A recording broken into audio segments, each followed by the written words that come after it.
बिस्मिल्लाहिर्रहमानिर्रहीम। मैं Umar यूब Khan, secretary general Pakistan Tehreek Insaf, अपने हरीपुर के बहनों और भाइयों से मुखातिब हूं। मैं आपसे कहना चाहता हूं कि जो इस वक्त फस्तायत का दौर चल रहा है, ये इंशाअल्लाह ताला जल्द खत्म होगा। ये इम्पोर्टेड हुकूमत और ये गैर आईनी और गैर कानूनी सूबाई हुकूमत केपीके और पंजाब, इनके भी दिन बहुत कम रह गए हैं।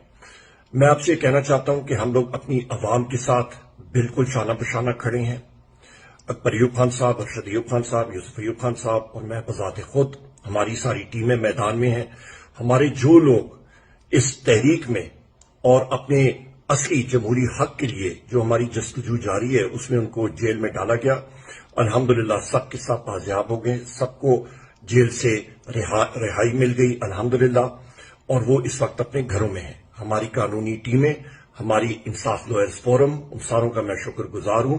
और ये मैं अहद करना चाहता हूं कि हम लोग हमेशा पहले भी खड़े रहे अपने लोगों के साथ और आइंदा भी अल्लाह ताला ने हिम्मत और जिंदगी दी, हम लोग खड़े रहेंगे। हम लोग पाकिस्तान तहरीक इंसाफ और इमरान खान साहब के साथ शाना बशाना खड़े खड़े हैं और खड़े रहेंगे इंशाअल्लाह। ये जंग हमारे आने वाली नस्लों के लिए है।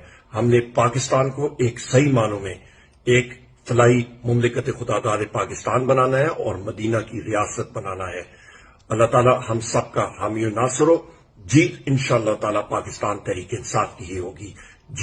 जीत हक और सच की होगी इंशाअल्लाह। बहुत शुक्रिया। पाकिस्तान जिंदाबाद।